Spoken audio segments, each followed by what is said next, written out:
వచ్చేటువంటి కమిషన్, విత్తనాలతో వచ్చేటువంటి కమిషన్, ఈ కమిషన్ల ద్వారా వచ్చేటువంటి ఆదాయమే ఇక్కడ సొసైటీలో బ్రహ్మాండంగా పనిచేస్తూ ఉంటాం. ఈరోజు మరి మంజూర్ రెడ్డి గారు నేను 15 లక్షల రూపాయలు ఫండ్కి ఇస్తే సహకార సంస్థ పట్టించిందా ఉంది కాబట్టి వారి సంస్థ నిధుల నుంచి 30 లక్షల రూపాయలు జమ చేసి ఈరోజు 45 లక్షల రూపాయలు ఇవన్నీ కూడా నిర్మించుకోవడం. అంటే సహకార సంస్థ ఆర్థికంగా బాగుంది కాబట్టి మరి సందర్భంలో సంజయ్ రెడ్డి గారు నా దగ్గరికి వచ్చి వారి డైరెక్టర్ తీసుకొచ్చాను, మేము గోడలు పెట్టుకుంటాం, ఏమైనా ఇస్తారా అంటే చెప్పినప్పుడే 15 లక్షలు ప్రకటించారు. ఆయన బ్రహ్మాండంగా వారి డబ్బులను కూడా జమ చేసుకుని ఈ మంచి గోడలు నిర్మించినటువంటి సంజయ్ రెడ్డి గారికి మా అందరి తరఫున హృదయపూర్వకంగా అభినందనలు. చాలా సహకార సంఘాలకు చేయగలిగించాను. సొసైటీ వాళ్ళు సగం పెట్టుకుంటే సగం పెట్టుకుంటారు. అది 250 టన్నులు కావచ్చు, 500 కావచ్చు, 350 కావచ్చు, 1000 టన్నులు కావచ్చు.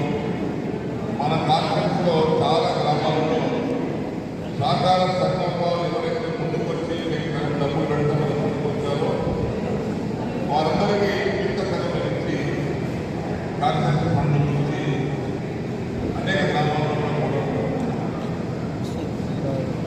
మనకి ఇంతకుముందు రామన్నట్టుగా పరశురామన్నట్టుగా మనకి ఇక్కడ మండలం ఏర్పడుతుంది.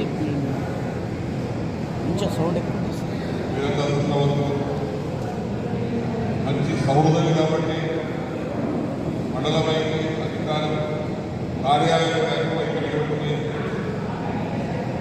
బ్రహ్మాండంగా మండలం కూడా డెవలప్ చేసుకుంటూ ఉన్నారు.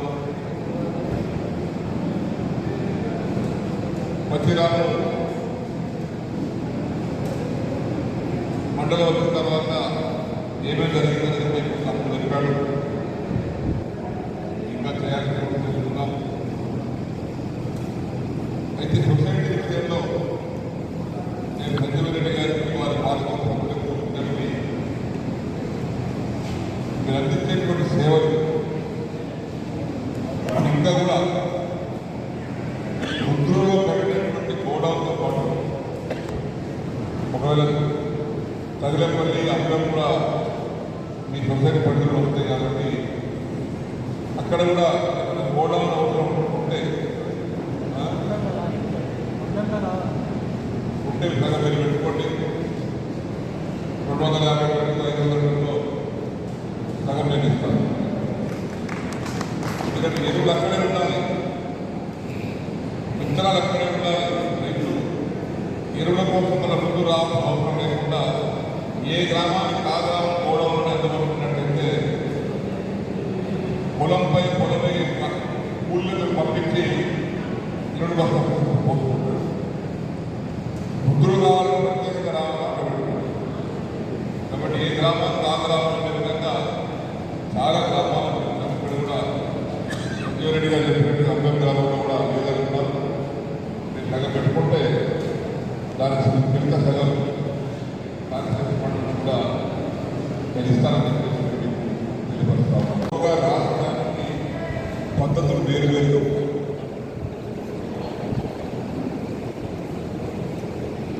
సొసైటీ అనేది ప్రాథమిక సహకార సంఘం రైతులకు కల్పవృక్షం లాంటిది. ఈ మాట ఎందుకంటున్నారంటే ఎన్టీ రామారావు పుణ్యమాని ఈ సహకార సంస్థలను రైతుకు అందుబాటులో తీసుకురావాలని ఆలోచనలో కేవలం అప్పు ఇవ్వడమే కాదు, అప్పు వసూలు చేయడమే కాదు, రైతులకు కావాల్సినటువంటి అవసరాలన్నీ కింద నెరవేరాలనే సంకల్పంతో ఆనాడు 1987 ఏక గవాక్ష విధానం సింగిల్ విండో సిస్టమ్ ప్రవేశపెట్టినటువంటి మహానుభావుడు ఆనాడు ముఖ్యమంత్రి ఎన్టీ రామారావు. తప్పని కొట్టాలన్నారు. సహకార సంస్థలనుకున్నది ఏమప్పుడు ఇస్తాము, స్వల్పకాలిక అప్పుడు ఇస్తాము, ఒకప్పుడు అంతే ఇక దీర్ఘకాలిక అప్పుడు అంతమంది కాదు.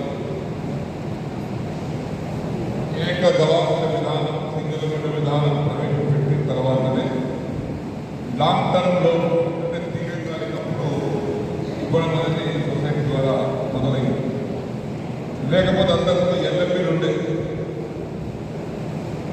ల్యాండ్ మార్టిగేజ్ బ్యాంక్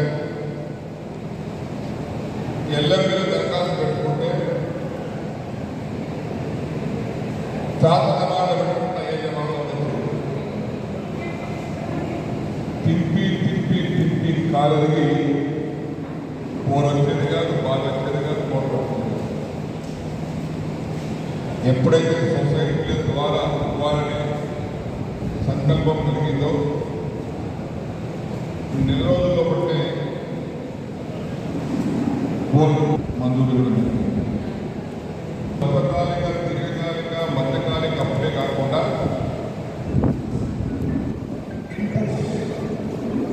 ఎరువులు, పురుగు మందులు, విత్తనాలు, ఇంకా కొంతమంది నేను సొసైటీ చైర్మన్గా 70 రోజులు అయిన బెంగళూరు ముఖ్యమంత్రి ఉన్నప్పుడు రాజకీయ ప్రవేశమే సొసైటీ చైర్మన్గా దేశపేట సహకార సంఘానికి చేయబడింది. 3 సార్లు దేశపేట సహకార సంఘానికి ఫినాన్స్గా ఎన్నుకున్న తర్వాత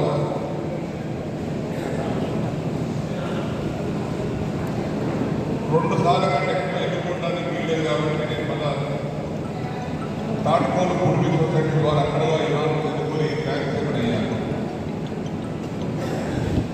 3 ఏళ్ల కాలం క్రితం మేము బ్యాంక్ చైర్మన్గా నియమించబడినటువంటి సంవత్సరంలోనే ఈ ఏకకావాక్ష విధానం వచ్చింది.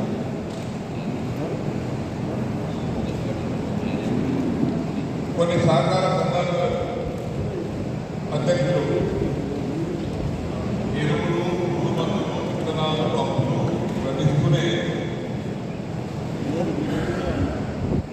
నిండులేవు. కాబట్టి ఎండకు